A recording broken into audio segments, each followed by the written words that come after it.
মুখ্যমন্ত্রী মমতা বন্দ্যোপাধ্যায় বহু প্রতীক্ষিত দক্ষিণ দিনাজপুর বিশ্ববিদ্যালয় 2018 সালে ঘোষণা করলেও আজ অবধি নিজস্ব ক্যাম্পাস তৈরি হলো না।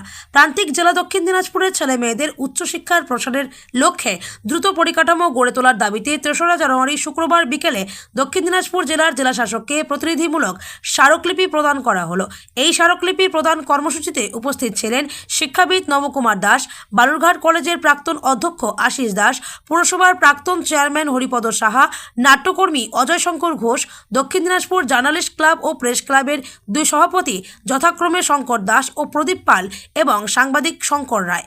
বিশ্ববিদ্যালয়ের পরিকাঠামো দ্রুত গড়ে তোলার ব্যাপারে শীঘ্রই উচ্চশিক্ষা দপ্তরের সচিব ও ভারপ্রাপ্ত মন্ত্রীর সাথে কথা বলবেন বলে দক্ষিণ দিনাজপুর জেলার জেলাশাসক আশ্বাস দিয়েছেন। আমরা আজ দক্ষিণ দিনাজপুর ইউনিভার্সিটি 18 সালে এস্টাবলিশমেন্ট হয়েছে মমতা ব্যানার্জির হাত ধরে। সেই ইউনিভার্সিটি আজকে 6 বছর অতিক্রান্ত হতে চলল, আজ পর্যন্ত তার ইনফ্রাস্ট্রাকচার ডেভেলপমেন্ট হয়নি। অবিলম্বে ইনফ্রাস্ট্রাকচার ডেভেলপমেন্ট করার দাবি নিয়ে আমরা আজকে জেলা সমাহর্তার কাছে স্মারকলিপি প্রদান করলাম। জেলা শাসকের তরফ থেকে কী আশ্বাস দেওয়া হয়েছে? তিনি বিষয়টি খতিয়ে দেখবেন এবং হায়ার এডুকেশন ডিপার্টমেন্টের কাছে অবিলম্বে 1 সপ্তাহের মধ্যে প্রতিবেদন পাঠাবেন। এখন ইউনিভার্সিটি কিভাবে চলছে? এখন ইউনিভার্সিটি কিভাবে চলছে? এখন ইউনিভার্সিটি বালুরঘাট বিএড কলেজের এক্সটেনশন বিল্ডিংয়ে আছে।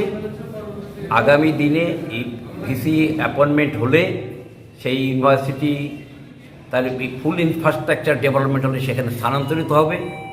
যদি স্থানান্তরিত না হয়, ভিসি যে নতুন আসবেন তিনি ঠিক করবেন কোথায় ইউনিভার্সিটি রেখে তার ফার্দার ইনফ্রাস্ট্রাকচার ডেভেলপমেন্টের কাজে মন দেবেন। আপনারা কি আশা করছেন?